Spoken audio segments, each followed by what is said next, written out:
Normal वर्गात बोलतो तसं बोललं तर चालणार आहे.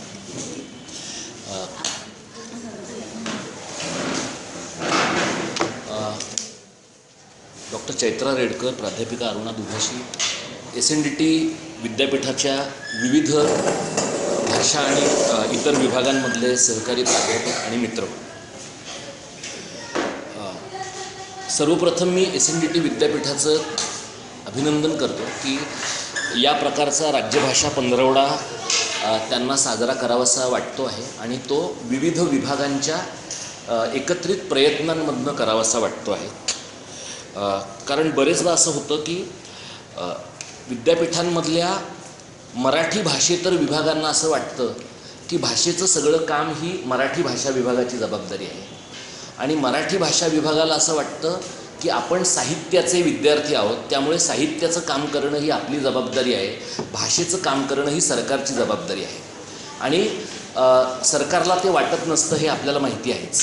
त्यामुळे भाषेचं काम करणं ही कोणाची जबाबदारी आहे हा स्वातंत्र्योत्तर भारतामधला अतिशय चर्चेला जाणारा पण बरेचदा ज्याची उत्तरं आपल्याला सापडत नाही अशा प्रकारचा प्रश्न आहे. 1 जानेवारी ते 15 जानेवारी हा जो राज्यभाषा पंधरवडा महाराष्ट्र सरकारने सुरू केलेला आहे, त्या निमित्ताने तुम्हाला सगळ्यांना या प्रश्नाच्या उत्तरांचा विचार करण्याची संधी मिळते आहे.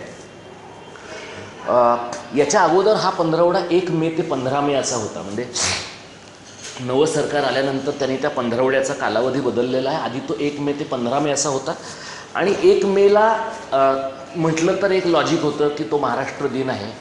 पण साधारणपणे 1 मे ते 15 मे या काळामध्ये शाळा चालू नसतात, कॉलेज चालू नसतात, लोक सुट्ट्यांवरसाठी गावाला गेलेली असतात आणि त्यामुळे सरकारच्या दप्तरी कागदोपत्री फक्त हा दिवस साजरा झाला, याच्या पलीकडं फारसं काही घडत नव्हतं. आपल्या सुदैवाने किंवा दुर्दैवाने 27 फेब्रुवारी हा जो मराठी भाषा दिवस आहे तो सुद्धा नेमका परीक्षांच्या आगेमागे येतो. त्यामुळे कुसुमाग्रजांचा जन्म हा कॉलेजेस आणि शाळांच्या दृष्टीने काही योग्य वेळेला झालेला नाही आहे. त्यामुळे बरेचदा शाळा कॉलेजेसची माणसं असं म्हणतात की आता आमच्या मुलांच्या परीक्षा आहेत आणि विशेषतः सेमिस्टर सिस्टीम आल्यानंतर कॉलेजेसमधल्या आणि विद्यापीठांमधल्या शिक्षकांचं आयुष्य इतकं बर्बाद झालेलं आहे की त्यामुळे मराठी भाषा नको पण कार्यक्रम आवर अशा प्रकारची मानसिकता लोकांची झालेली आहे. अशा परिस्थितीमध्ये असा एखादा कार्यक्रम करावासा वाटणं ही महत्त्वाची गोष्ट मला वाटते. सर्वसाधारणपणे मराठी भाषेचे जे विभाग आहेत आपल्याकडे राज्याच्या वेगवेगळ्या विद्यापीठांमधले, आपण सगळे जाणता की बहुतांश विभाग हे साहित्य केंद्री, साहित्य आणि समीक्षा केंद्री आहेत आणि जगभरामध्ये जे भाषा आणि साहित्याचे विभाग आहेत त्याच्यामध्ये भाषेचे प्रश्न असतील, अप्लाइड लिंग्विस्टिक्सचे प्रश्न असतील, अशा प्रकारच्या अनेक प्रश्नांचा विचार केला जातो. आपल्याकडे दुर्दैवाने ऐतिहासिकदृष्ट्या भाषेचे विभाग हे साहित्याचे विभाग झाल्यामुळे भाषेच्या प्रश्नांबद्दल एक प्रकारची तटस्थता आणि उदासीनता सर्व भाषेच्या विद्यार्थ्यांमध्ये सुद्धा मोठ्या प्रमाणात आलेली तुम्हाला दिसते. आणि त्यामुळे खूप कविता लिहिल्या, खूप कादंबऱ्या लिहिल्या की मराठी भाषेचं भलं होणार आहे, मग मराठीची कशाला चिंता बाळगायची, आपल्याला ज्ञानेश्वरांची दीर्घ परंपरा आहे असं आपण म्हणून आपली सुटका करून घेतो. मी सुरुवात असं सांगून करणार आहे की मराठीला किती दीर्घ परंपरा आहे याच्यावर तिचं भविष्य अवलंबून नाही. म्हणजे ज्ञानेश्वराने काय लिहिलं आणि तुकारामाने काय लिहिलं याच्यावर मराठीचा भूतकाळातला गौरव अवलंबून असेल. मराठीचं भविष्य जे आहे ते तुम्ही आणि मी काय करणार आहोत याच्यावर अवलंबून आहे. आपण जर काही काम केलं नाही तर तुकाराम आणि ज्ञानेश्वर यांच्या पुण्याईवर मराठीचं काहीही बरं होणार नाही. आणि त्या दृष्टीने आपण काहीतरी करणं, राज्यव्यवस्थेनं काहीतरी करणं, शासनानं काहीतरी करणं, स्वयंसेवी संस्थांनी काहीतरी करणं, या सगळ्या गोष्टींना फार महत्त्व आहे. भारतीय घटनेच्या संदर्भामध्ये तुम्ही पाहिलं तर भाषा हा कमालीचा चर्चेला जाणारा विषय आहे. म्हणजे राज्यशास्त्राच्या लोकांना माहिती आहे की ग्रॅनविल ऑस्टिन हा भारतीय घटनेचा अभ्यास करणारा अतिशय मोठा तज्ज्ञ आहे. त्याने working of a democratic constitution नावाचं एक प्रदीर्घ मोठं पुस्तक लिहिलं आहे. त्यात तो असं म्हणतो की भारतीय घटनेमध्ये ज्या चर्चा झाल्या घटना समितीमध्ये, त्यात भाषेवर झालेली चर्चा ही सर्वाधिक कटुता निर्माण करणारी आणि तीव्र अशा प्रकारची चर्चा होती. कारण त्यावेळेला या देशाला राष्ट्रभाषा असावी की नाही याबद्दलची चर्चा घटना समितीमध्ये झाली.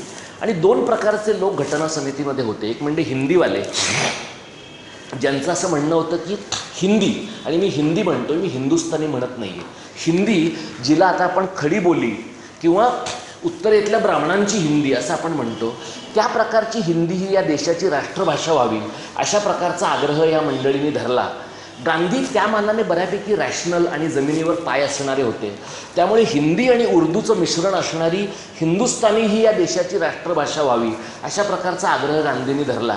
पण ज्या वेळेला आपली घटना तयार होत होती, तुमच्या लक्षात येईल की गांधी हा त्यावेळेला काँग्रेसच्या दृष्टीने पर्सोना नॉन ग्रॅटा अशा स्वरूपाचा माणूस झालेला होता, म्हणजे काँग्रेसलाच नको झालेला माणूस अशी गांधींची त्यावेळेची ओळख होती. त्यामुळे गांधींना लोकांनी फार काही सिरियसली तेव्हा घेतलं नाही.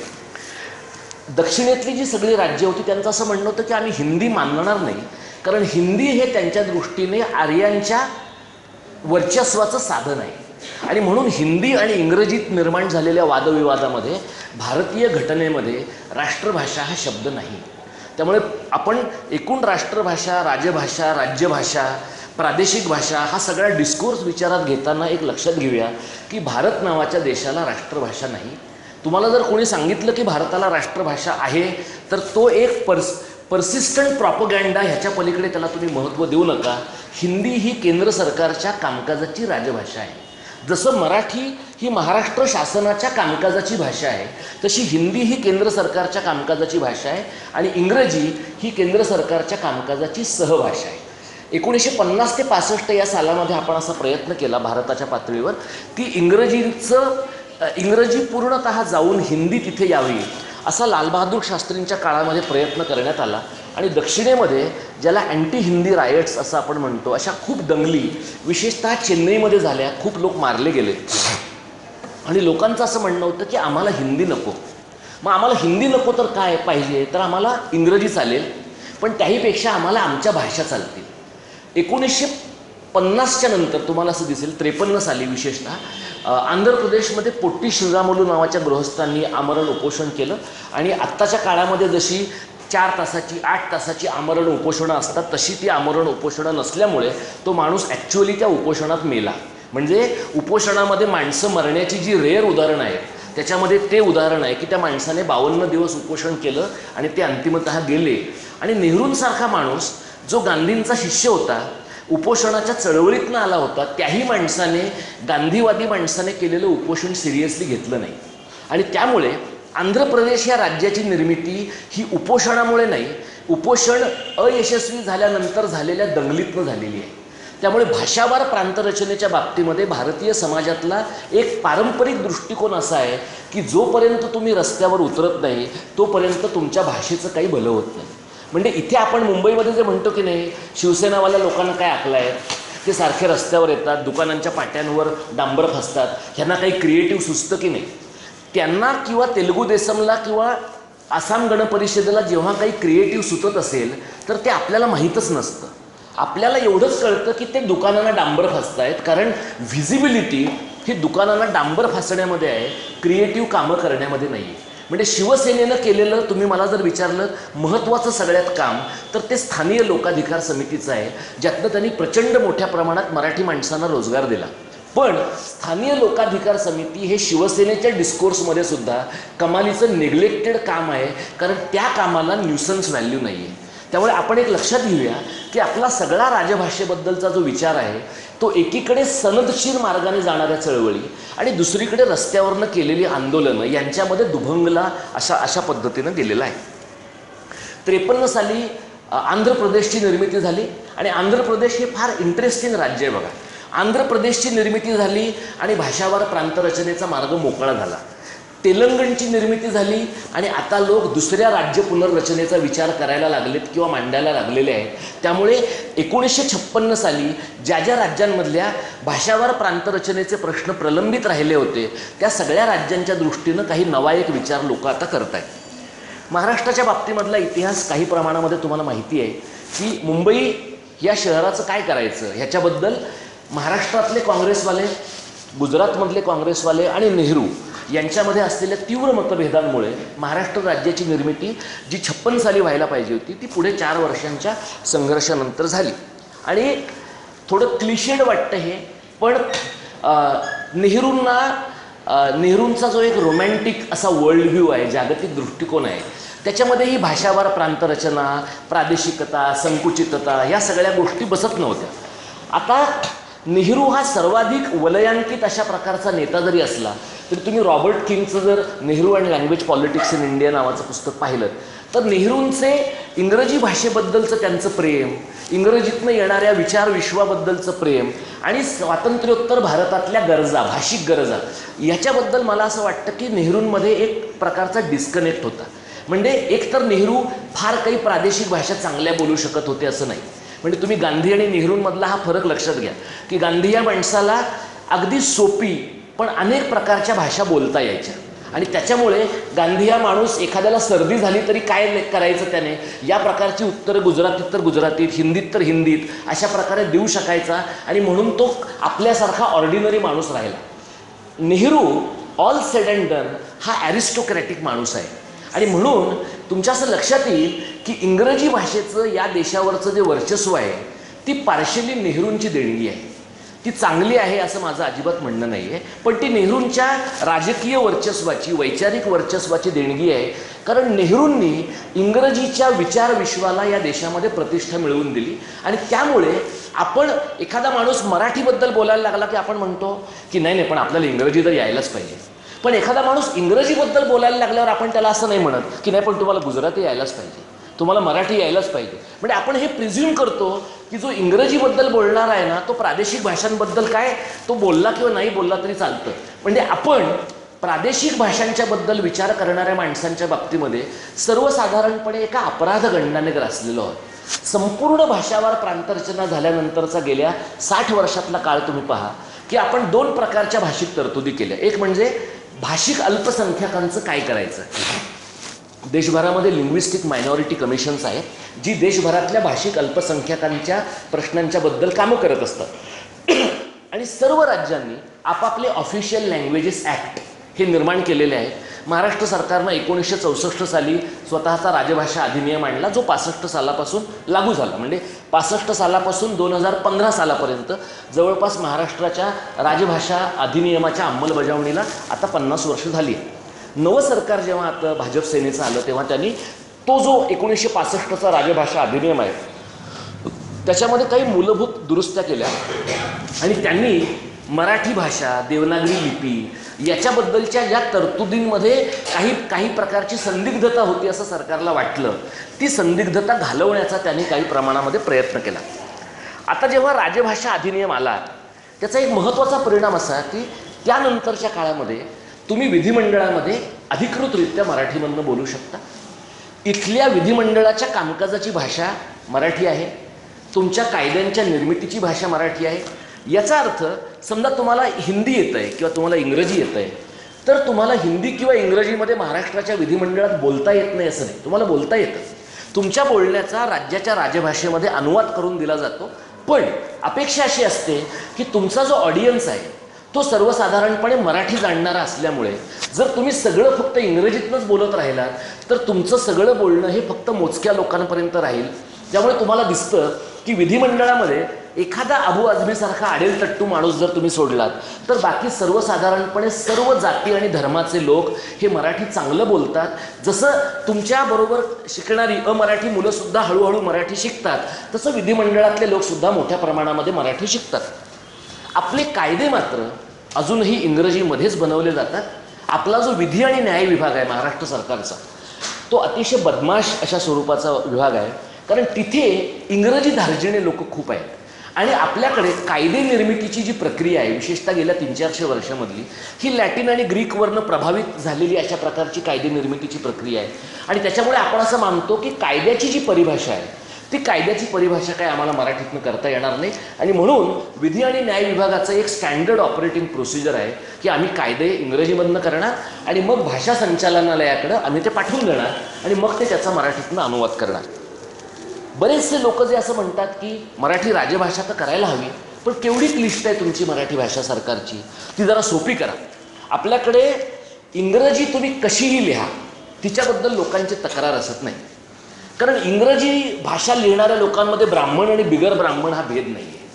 पण मराठी लिहिणाऱ्या लोकांच्यामध्ये मात्र तुम्ही बोली मराठी लिहिता का लेखी मराठी लिहिता याच्यावर लोक म्हणणार हा ती तुमची ब्राह्मणी मराठी आहे, ती तुमची सदाशिव पेठी आहे, ती तुमची पुणेरी आहे आणि तुम्हाला जर काही विदर्भाचं पडलेलंच नाही आहे, तुम्हाला बहुजनांचं काही पडलेलंच नाही आहे, अशी तुमची ही मराठी भाषा आम्हाला नको आहे. तुम्ही महाराष्ट्र सरकारच्या एक 3-4 यंत्रणा आहेत, तुम्ही एकदा नीट तपासून पहा. भाषा संचालनालय नावाची बांद्र्याला महाराष्ट्र सरकारची यंत्रणा आहे, जी यशवंतराव चव्हाणांच्या काळामध्ये सुरू झाली होती. डायरेक्टोरेट ऑफ लँग्वेज असं तिला म्हणतात. या भाषा संचालनालयानं जवळपास 60 परिभाषा कोश गेल्या 50-60 वर्षामध्ये तयार केलेले आहेत आणि महाराष्ट्रातले वेगवेगळ्या क्षेत्रातले अतिशय बुद्धिमान लोक म्हणजे फिजिक्समधले, केमिस्ट्रीतले, बायोलॉजीतले असे तज्ज्ञ घेऊन त्यांनी ते परिभाषा कोश तयार केलेत. तुमच्या लक्षात येईल की परिभाषा ही शेवटी वापरली की वाढते. जर तुम्ही परिभाषा वापरली नाही, म्हणजे आता मॅडम समीक्षा आणि सौंदर्यशास्त्र या सगळ्या विषयातलं तुम्ही जर पाहिलं तर राभा पाटणकरांसारख्या माणसाने किंवा इतर मेपूंसारख्या माणसाने समीक्षेची, तत्त्वज्ञानाची परिभाषा घडवली. लोकांनी ती परिभाषा वापरली नाही तर तुम्हाला ते किचकटच वाटते. तुम्ही कायद्याचे जे कोणी विद्यार्थी असतील त्यांनी लॉ लेक्सिकॉन जाऊन पहा. तुम्हाला त्यातले 80% शब्द हे उच्चारायला सुद्धा कठीण वाटतात, पण तरीसुद्धा वकिलांच्या ॲफिडेव्हिटमध्ये ते शब्द असे ओसंडून वाहत असतात, कारण ते शब्द वापरण्याला प्रतिष्ठा आहे. ते शब्द तुमच्या एकूण दैनंदिन व्यवहारातले कॉमन पार्लान्समधले शब्द मानले जातात. त्यामुळे भाषेचं मुळामध्ये नदीसारखं आहे. तुम्ही तिला वाढू दिलं, वाहू दिलं तर ती प्रवाही राहते, नाही वाहू दिलं तर तिचं म्हणजे डबकं होतं आणि ते साचलं जातं. त्यामुळे आपण राजभाषा म्हणून मराठीचं एक स्थान स्वीकारलं. त्यासाठीच्या 4 यंत्रणा म्हणजे संयुक्त महाराष्ट्रोत्तर आपण निर्माण केल्या. पहिली मी तुम्हाला भाषा संचालनालय सांगितलं. दुसरं साहित्य संस्कृती मंडळ, जे मला वाटतं आता काय त्यांचं नाव बाबा भांडांकडे आहे. विश्वकोश निर्मिती मंडळ, जे बराच काळ विजया वाडांकडे होतं आणि आता मला वाटतं दिलीप पतंगे किंवा दिलीप करंबेळकरांकडे. आणि राज्य मराठी विकास संस्था, जी शरद पवारांच्या काळामध्ये 1993 साली स्थापन झाली. राज्य मराठी विकास संस्थेची तुम्ही घटना पहा, अतिशय देखणी वेबसाईट त्यांनी बनवलेली आहे. राज्य मराठी विकास संस्थेची घटना ही राज्यातल्या भाषेच्या विकासाची सर्वोच्च यंत्रणा, अपेक्स एजन्सी अशा प्रकारची आहे. सरोजिनी वैद्य, अशोक केळकर आणि इतर अनेक मंडळींनी ती घटना तयार केली. आणि ही घटना तयार करताना त्यांनी खूप नाविन्याने तयार केली. म्हणजे नॉर्मली त्यांना असं वाटायचं की सरकारमध्ये जोपर्यंत भाषेच्या यंत्रणा आहेत तोपर्यंत त्या सडतात, म्हणून त्यांनी सरकारची स्वायत्त सोसायटी अशा प्रकारची वेगळी नोंदणी राज्य मराठी विकास संस्थेची केली. आणि म्हणून असं ठरलं की सरकारने उचलून पैसे द्यायचे राज्य मराठी विकास संस्थेला, त्यातनं त्यांनी त्यांचा खर्च चालवायचा. पण मंत्रालयातले IAS अधिकारी इतके बदमाश आहेत की त्यांनी त्याचा असा अर्थ लावला की म्हणजे आपण राज्य मराठी विकास संस्थेला काहीच द्यायचं नाही. म्हणजे कामक सांगताना ते असं म्हणले की पण तुम्ही तर गव्हर्नमेंटची सोसायटी आहात, आणि पैसे देताना ते असं म्हणाले की पण तुम्ही तर गव्हर्नमेंटची सोसायटी आहात ना, म्हणजे आम्हाला कशाला मागताय, तुमचे तुम्ही पैसे उभे करा. त्यामुळे राज्य मराठी विकास संस्था, जी तुम्हाला इथे धोबी तलावच्या इथे आहे, रंगभवनच्या इथे, राज्य मराठी विकास संस्था ही एक उद्ध्वस्त धर्मशाळा आहे. या संस्थेतल्या निम्म्या कर्मचाऱ्यांना त्यांचे पगार गेली अनेक वर्ष मिळालेले नाही आहे, त्यांना प्रॉव्हिडंट फंड नाही आहे, ग्रॅच्युइटी नाही आहे. आणि हे सगळे कर्मचारी जे भाषेच्या विकासाचं काम करणं ज्यांनी अपेक्षित आहे, त्या माणसांना जर स्वतःच्या करिअरची काही सुरक्षितता मिळत नसेल तर ती माणसं भाषेच्या विकासाचं काम करू शकतील असं नाही. या सर्व ज्या भाषा विकासाच्या यंत्रणा आहेत यांची स्वतःची एक नियामक मंडळ आहे. राज्य मराठी विकास संस्थेचं नियामक मंडळ आहे. मुख्यमंत्री त्या नियामक मंडळाचे प्रमुख आहेत. आणि आपल्याकडे असं होतं की बघा, विद्यापीठांमध्ये कुलगुरू, विभागांमध्ये विभाग प्रमुख, सरकारमध्ये मंत्री किंवा मुख्यमंत्री, हे उपलब्ध झाल्याशिवाय आपल्याकडे बैठकाच न घेण्याची पद्धत आहे. त्याच्यामुळे राज्याच्या मुख्यमंत्र्याला अख्ख्या वर्षात राज्य मराठी विकास संस्थेसाठी अर्धाच तास मिळतो. आणि तो अर्धा तास मिळावा म्हणून 6 महिने राज्य मराठी विकास संस्थेच्या नियामक मंडळाचं जातात. आणि मग त्या अर्ध्या तासामध्ये नॉर्मली तुम्हाला माहिती आहे की बरीचशी साहित्यिक मंडळी जी आहे ती त्यावेळेला मुख्यमंत्र्यांच्या गुडबुक्समध्ये राहावं म्हणून अजिबात काहीही वाईट बोलायचं नाही असं ठरवून आलेली असतात.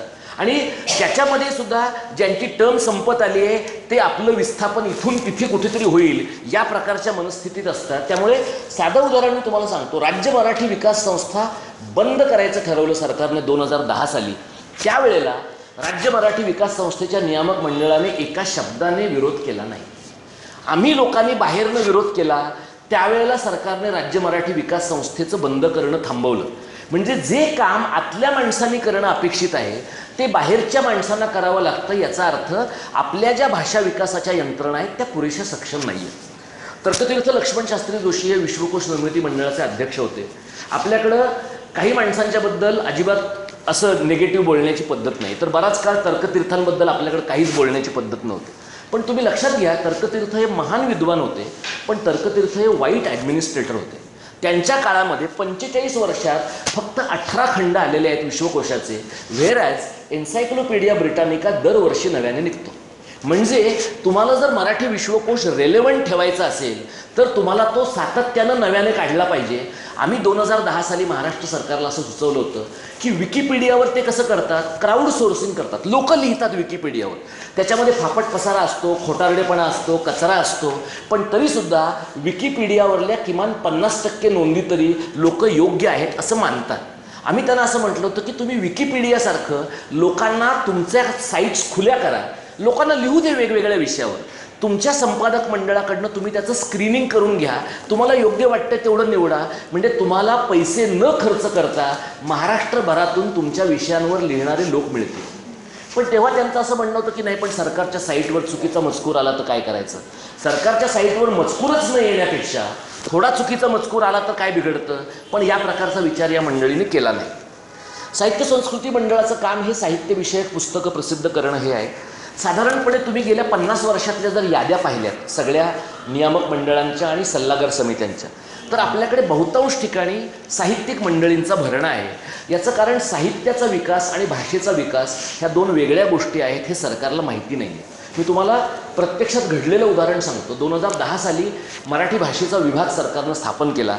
ही सरकारची आम्ही त्यांच्या मागे लागून घडवून आणलेली पहिली गोष्ट आहे, घटना आहे. म्हणजे यशवंतराव चव्हाणांना आपण खूप द्रष्ट असं म्हणतो, म्हणजे भाषेच्या विकासाच्या बाबतीत ते थोडं कॉन्टेक्स्टमध्ये म्हटलं पाहिजे. म्हणजे बाकीच्या लोकांचं वैचारिक दारिद्र्य इतकं तीव्र आहे की त्यांच्या तुलनेमध्ये आपल्याला चव्हाणसाहेब द्रष्टे वाटतात. पण चव्हाणसाहेबांच्या काळामध्ये सुद्धा सर्व भाषाविषयक यंत्रणा ह्या GADमध्ये होत्या, म्हणजे सामान्य प्रशासन विभागात होत्या.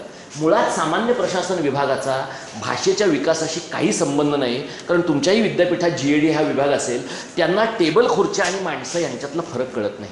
त्यामुळे तिथल्या GADची जी मंडळी आहे त्यांना सुद्धा नगाला नग, म्हणजे त्यांना तुम्ही मराठी असं विचारलं की ते म्हणायचं हा कार्यासन 20B.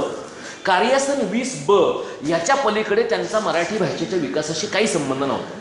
मग मंत्रालयात जेव्हा मराठी भाषेचा विभाग सुरू झाला त्यावेळेला आम्हाला अशोक चव्हाण असं म्हणाले अभ्यास केंद्राच्या कार्यकर्त्यांना की तुम्ही आम्हाला 60 लोकांची यादी द्या की जे आम्हाला तज्ज्ञ म्हणून वेगवेगळ्या ठिकाणी नेमता येतील.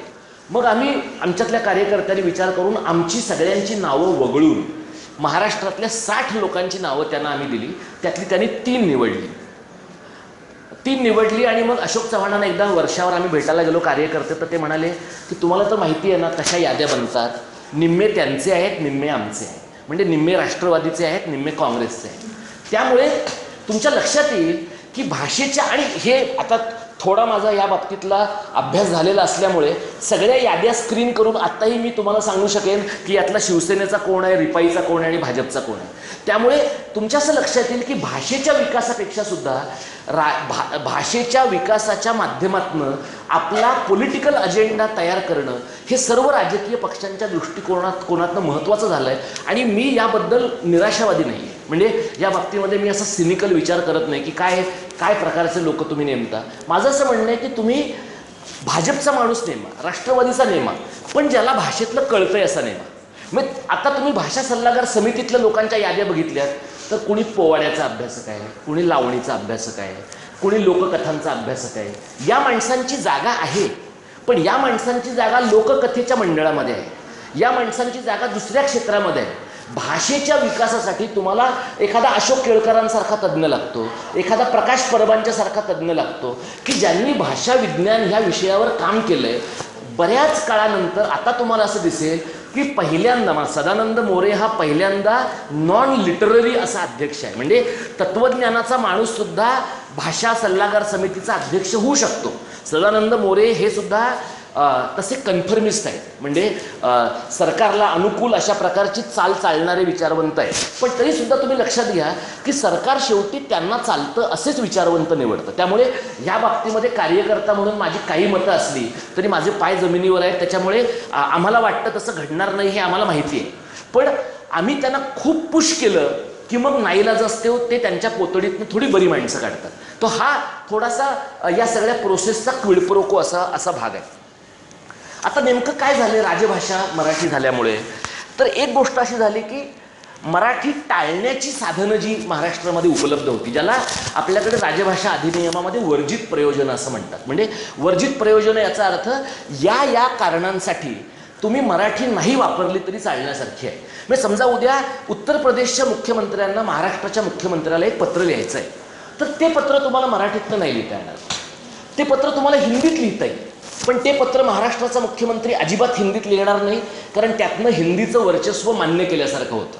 म्हणजे हा प्रयोग मुलायम सिंग यादव यूपीचे मुख्यमंत्री असताना करून झालेला आहे.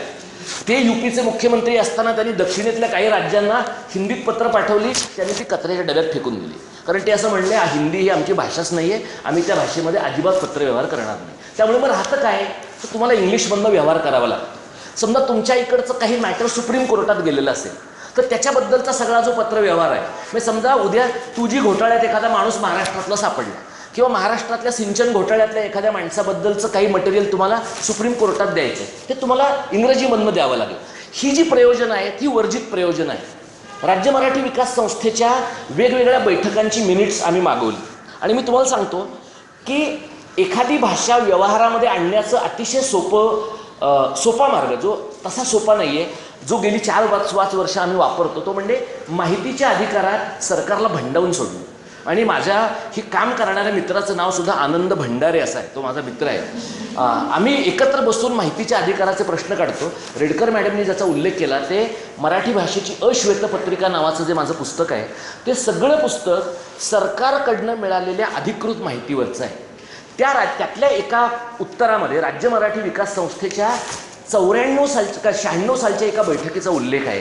त्यात त्यांनी असं म्हटलं होतं की सरकारच्या राजभाषा अधिनियमामध्ये जी वर्जित प्रयोजनं आहेत त्यांची संख्या कमीत कमी करून ती शून्यावर कशी आणता येईल. म्हणजे वर्जित प्रयोजनं जसजशी कमी होतील तसतसा तुमच्या भाषेचा वापर वाढत जातो. दुर्दैवाने तुम्हाला असं दिसेल की आता जे नव्याने IAS अधिकारी येत आहेत, IPS अधिकारी येत आहेत, IAS आणि IPS अधिकारी, तुम्ही राज्यशास्त्राचे तुमच्यातले जे लोक आहेत त्यांना माहिती आहे, ऑल इंडिया सर्व्हिसेसमधले हे लोक असतात आणि यांच्यातल्या बऱ्याच जणांचं अलीकडच्या काळामधलं जे आहे ते शिक्षण इंग्रजीतनं होतं आहे. तुम्हाला असं दिसेल की IAS IPS मध्ये शिकणारी, या केडरमध्ये जाणारी जी मुलं आहेत ती समाजाच्या जातीतली कुठल्याही असू देत, साधारणपणे उच्च वर्गातली आहे, आर्थिकदृष्ट्या वरच्या वर्गातली आहे. मग ती दलितांमधली असतील, OBCमधली असतील, ब्राह्मणांमधली असतील किंवा इतरांच्यातली असतील. या लोकांमध्ये इतर समाजापासून स्वतःला वेगळं काढण्याचं एक महत्त्वाचं साधन म्हणून ते इंग्रजी भाषेकडे पाहतात. म्हणजे तुम्ही मंत्रालयामध्ये जर गेलात तर तुम्हाला मंत्रालयातल्या अनेक बाबूंच्या कार्यालयांमध्ये त्यांच्या छोट्या छोट्या टिप्पण्या, नोट्स, त्यांचे शेरे, ज्या गोष्टी त्यांना सहज मराठीमध्ये करता येणं शक्य आहे त्याही गोष्टी त्यांना मराठीतनं करायला आवडत नाही. याचं कारण त्यांना असं वाटतं की या सगळ्या गोष्टी आपण मराठीतनं केल्या तर आपण एकदम सबस्टँडर्ड, कम अस्सल आहोत. याच्या बाबतीतलं एक सुंदर उदाहरण रविशंकर शुक्लांचं आहे. जेव्हा ते मध्य प्रांताचे मुख्यमंत्री होते, ते मध्य प्रांताचे म्हणजे आत्ताच्या मध्य प्रदेशचे मुख्यमंत्री झाल्यानंतर त्यांनी सगळ्या तेव्हाच्या IAS अधिकाऱ्यांना समोर बोलावलं आणि त्यांना ते म्हटले की तुम्हाला या राज्याचं कामकाज हिंदीमधनं करायला किती दिवस लागतील. तर लोक म्हणले अमुक दिवस लागतील. ते म्हणले ठीक आहे, एवढे दिवस तुम्ही घ्या.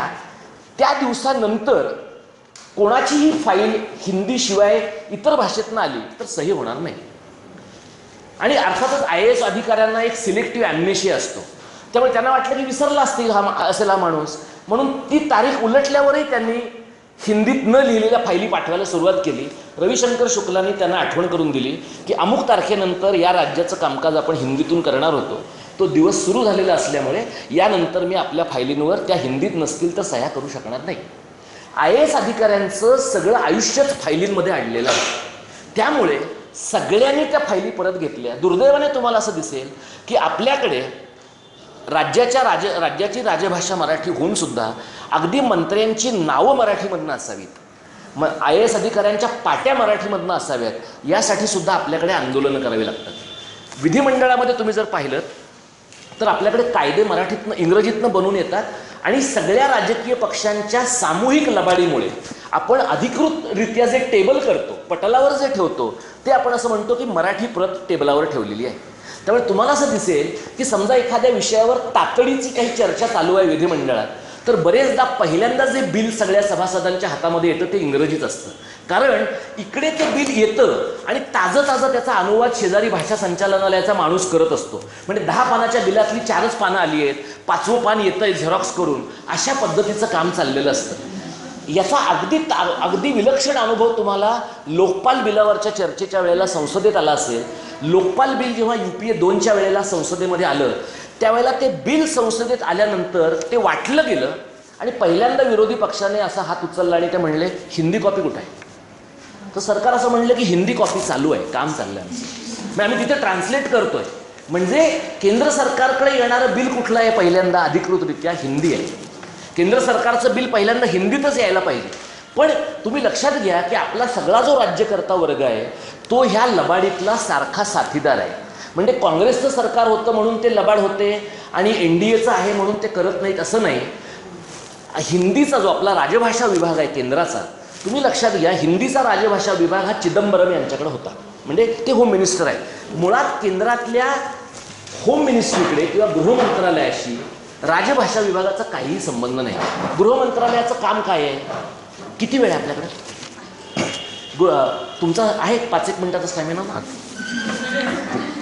गृहमंत्रालयाचं काम मुळामध्ये कायदा आणि सुव्यवस्था बाळगणे आहे. पण आपल्या मिनिस्ट्री ऑफ होम अफेअर्समध्ये डिपार्टमेंट ऑफ ऑफिशियल लँग्वेजचा समावेश आपल्या सरकारनं केला आहे. कदाचित सरकारला असं वाटतं की भाषा हा सुद्धा कायदा आणि सुव्यवस्थेचा विषय आहे आणि म्हणून तो त्याच्यात समाविष्ट केला गेला. आत्ता खरी मागणी आम्ही लोक करतो आहोत भारत सरकारकडे की तुम्ही फक्त डिपार्टमेंट ऑफ ऑफिशियल लँग्वेज कशासाठी, डिपार्टमेंट ऑफ इंडियन लँग्वेजेस तुम्ही केंद्रामध्ये स्थापन करा. कारण ज्या सगळ्या भाषा केंद्राच्या 8व्या परिशिष्टामध्ये आहेत, आत्ता 22 भाषा आहेत आणि जवळपास 53 भाषा सध्या लिस्टमध्ये पेंडिंग आहेत. म्हणजे भोजपुरी मैथिलीपासून अनेक भाषा त्या लिस्टमध्ये येऊ इच्छितात. या सगळ्या भाषांचा जर समावेश आपल्याला करायचा असेल तर तुम्हाला, आणि काय होतं की डिपार्टमेंट ऑफ ऑफिशियल लँग्वेज असं म्हटल्यामुळे तुम्ही आकाशवाणीत जा, इकडे शेजारी दूरदर्शनला जा, आज का हिंदी शब्द असं तिथे लिहिलेलं असतं. मग जर आज का हिंदी शब्द आहे तर महाराष्ट्रामध्ये आजचा मराठी शब्द असं का नको, तमिळनाडूमध्ये त्यांच्या भाषेत आजचा तमिळ शब्द असं का नको. म्हणजे चेन्नईतल्या दूरदर्शनच्या माणसांनी फक्त हिंदी का शिकायचं, त्यांनी तमिळही शिकलं पाहिजे. महाराष्ट्रातल्या दूरदर्शनच्या माणसांनी हिंदी आणि मराठी शिकलं पाहिजे. तुम्हाला दिसेल, आणि म्हणजे केंद्र सरकारची माणसं इतकी वेड्यासारखी वागतात की पानाच्या पानं भरून मागतात ते लोकांकडनं. म्हणजे तुम्ही जर डिपार्टमेंट ऑफ ऑफिशियल लँग्वेजच्या साईटवर गेलात तर जवळपास 40 पानांची एक क्वेश्चनेअर आहे, मोठीच्या मोठी. हे केलं का, ते केलं का. सगळे अधिकारी फक्त टीका मारतात, काही नाही, केलं केलं केलं केलं असं. कारण नाही केलं एवढं बघितलं की का नाही केलं, केलं तर का केलं असं कोणी विचारत नाही. त्याच्यामुळे सगळे लोक केलं केलं केलं असं म्हणून भरून पाठवतात. या पद्धतीने तुमच्या असं लक्षात येईल की केंद्रीय पातळीवर म्हणजे आपल्याला असं वाटतं की मराठीचं वाईट चाललं आहे. मराठीचं नाही वाईट चाललेलं, आपल्यापेक्षा हिंदीचं भयंकर वाईट चाललेलं आहे. कारण हिंदी ही जास्त लोकांची लोकसंख्या आहे आणि त्याच्यामुळे मैथिली बोलणारा माणूस स्वतःला मैथिली म्हणतो, पण जनगणनावाले हिंदीवाले काय म्हणतात, छे छे तू हिंदीवाला आहेस, तू मैथिलीवाला नाही आहेस. जसं आपण अहिराणी बोलणाऱ्या माणसाला म्हणतो तुझी कुठली अहिराणी, तू मराठीवाला आहेस. आपण हे मान्य करायला शिकलं पाहिजे की तो अहिराणी पण आहे आणि तो मराठी पण आहे, हा वऱ्हाडी पण आहे आणि हा मराठी पण आहे, हा भोजपुरी पण आहे, हा अवधी पण आहे, हा गढवाली पण आहे आणि हा हिंदी पण आहे. या प्रकारचं भान आपल्याला कोणत्याच राजभाषेच्या एकूण परिप्रेक्षात दिसत नाही. त्यामुळे झालंय असं की हिंदीवाले बाकीच्या भाषांना चेपताय, राजभाषावाले बोलींना चेपताय आणि इंग्रजी या सगळ्यांना चेपते. त्यामुळे तुमच्या असं लक्षात येईल की इंग्रजी ही कोणत्याही सरकारची त्या अर्थाने भाषा नसलेली भाषा आपल्या सगळ्यांच्या उरावर बसलेली आहे. तुम्ही या विद्यापीठात आहात, मी मुंबई विद्यापीठात शिकवतो. साधारणपणे मराठीतनं लिहिणारी, उत्तरं लिहिणारी, हिंदीतनं उत्तरं लिहिणारी जी माणसं आहेत त्यांच्याकडे पाहण्याचा आपला दृष्टिकोन काय असतो, हां ह्यांना ना येत नाही इंग्लिश. पण इंग्लिशमध्ये लिहिणाऱ्या माणसाला आपण असं नाही म्हणत, ह्याला नाही मराठी येतं त्यामुळे तो इंग्लिशमध्ये लिहितो. इंग्लिशमध्ये लिहिणाऱ्या माणसाच्या बद्दल आपल्याकडे एक होलियर दॅन दाऊ अशा प्रकारचा ॲटिट्यूड आहे की हा हुशारच असला पाहिजे, फार रेफरन्सेस वापरत असला पाहिजे. म्हणजे तो माणूस लबाड असेल, विकिपीडियावरनं ढापत असेल तरीसुद्धा आपल्याला काही प्रॉब्लेम नसतो. आणि मराठीतला माणूस बिचारा मुंबई मराठी ग्रंथसंग्रहालयात जाऊन धुळीत बसून पुस्तकं वाचत असेल तरी आपण काय म्हणतो, हां ते व्हर्नॅक्युलर लोक आहेत ना, त्यांना ते एवढं करावंच लागतं. हा जो दृष्टिकोन आहे, हा दृष्टिकोन राज्य पातळीवर आपण या प्रकारचे नियम करूनही झालेला आहे. सरकारचं काय झालं मी तुम्हाला सांगतो. सरकार साधारणपणे या पंधरवड्यांकडे कसं पाहतं की आता तुमच्या विद्यापीठाकडनं सरकारला एक रिपोर्ट जाईल.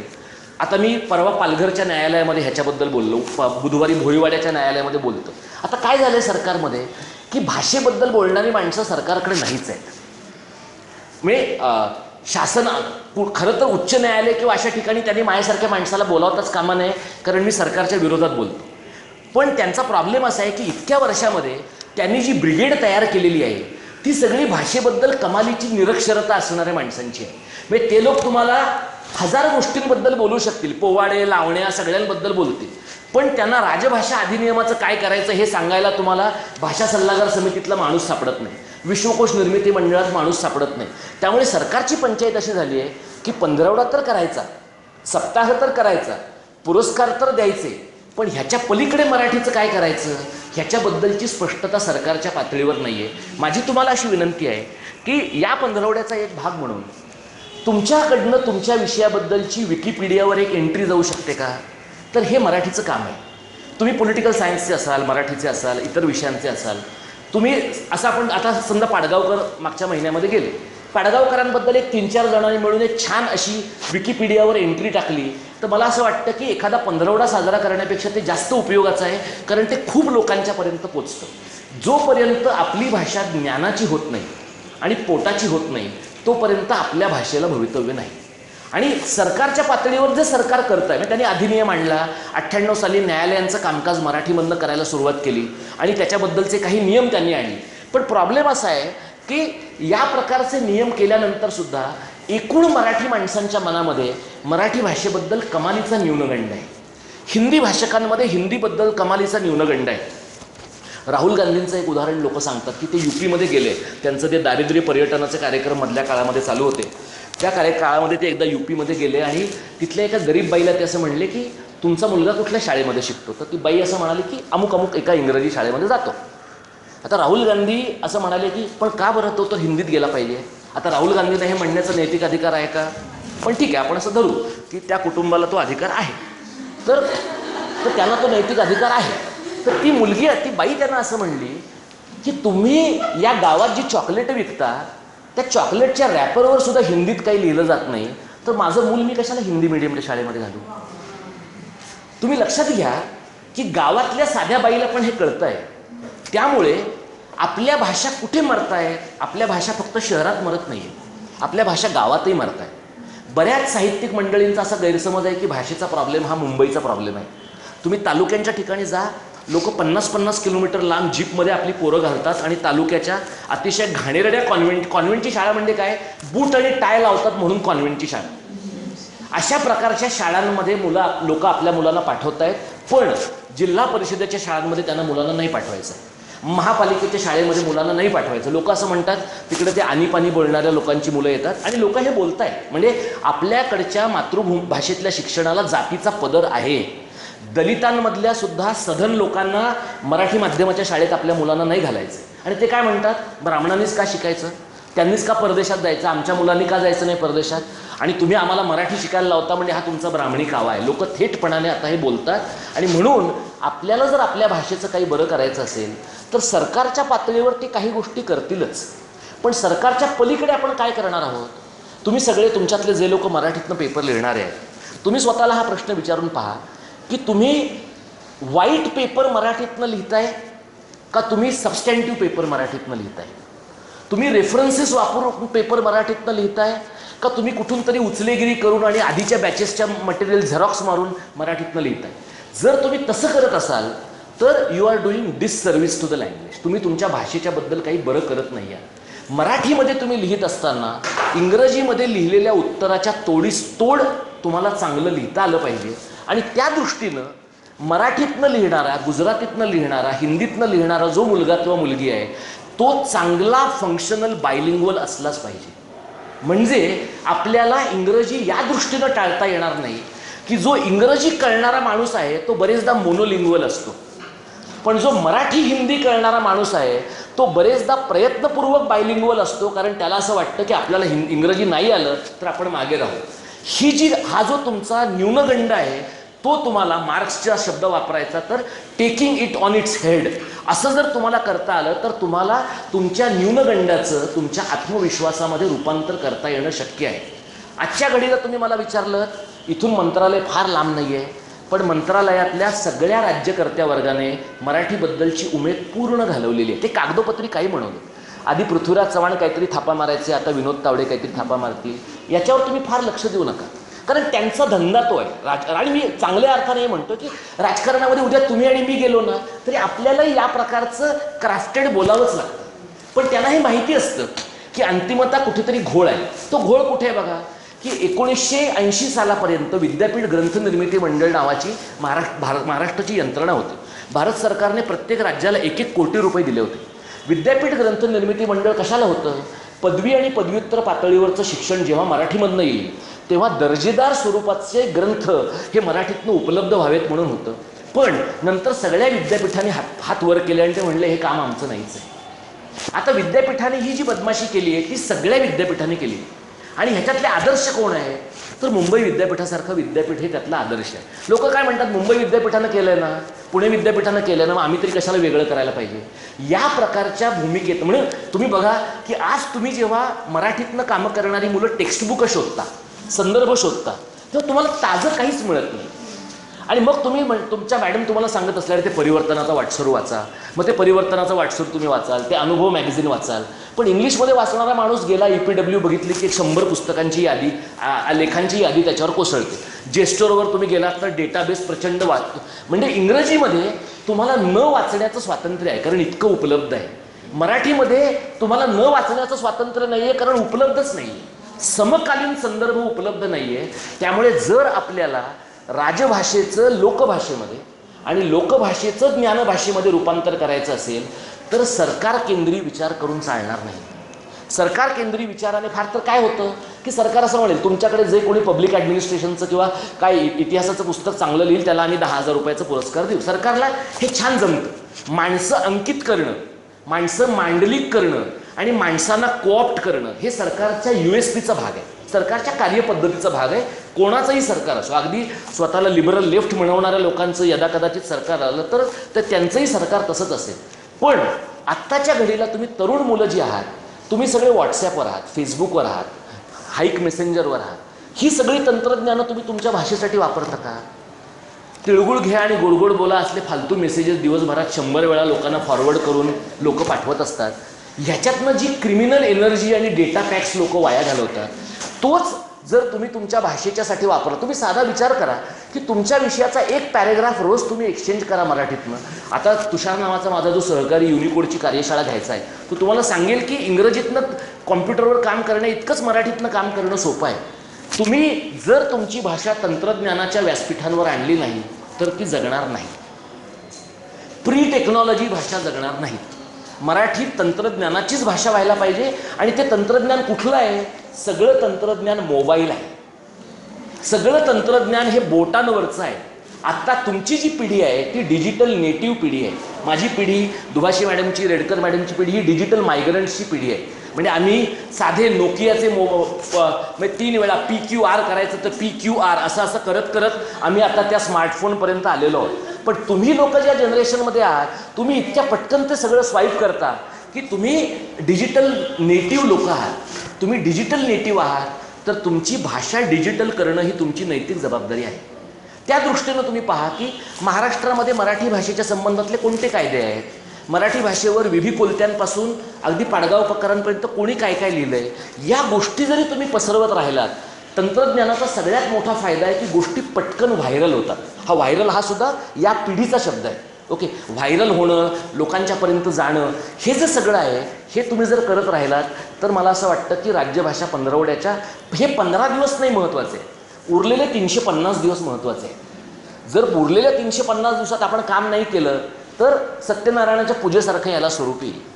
जर तुम्हाला या सगळ्याला सत्यनारायणाच्या आणि सत्यनारायणाच्या पूजेचं कसं आहे, बाकी काही लक्षात राहत नाही आपल्याला. म्हणजे ऐका सत्यनारायणाची कथा असं प्रल्हाद शिंदेचा एवढा आवाजच लक्षात राहतो.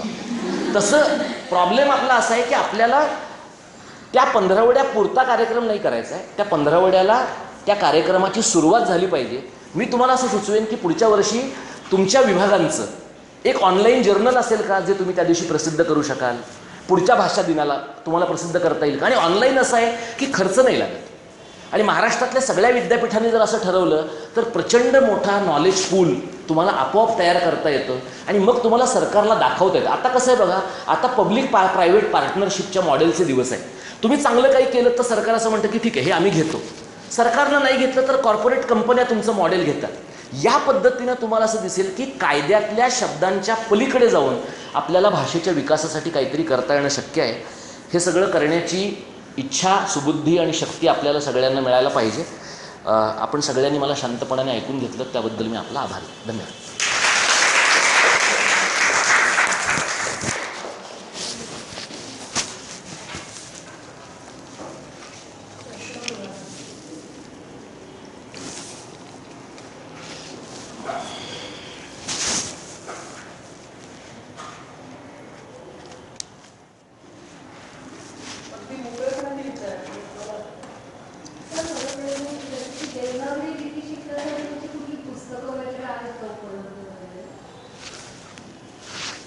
लिपी शिकण्यासाठी म्हणजे अमराठी लोकांसाठी वेगळी आणि मराठी लोक.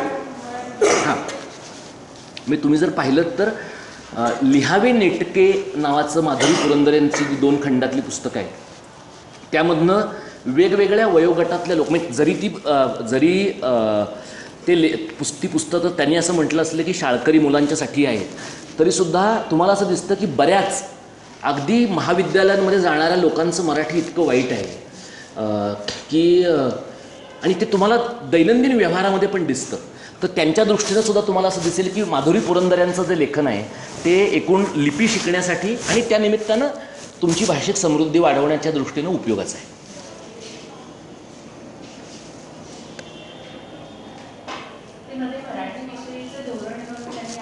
हां,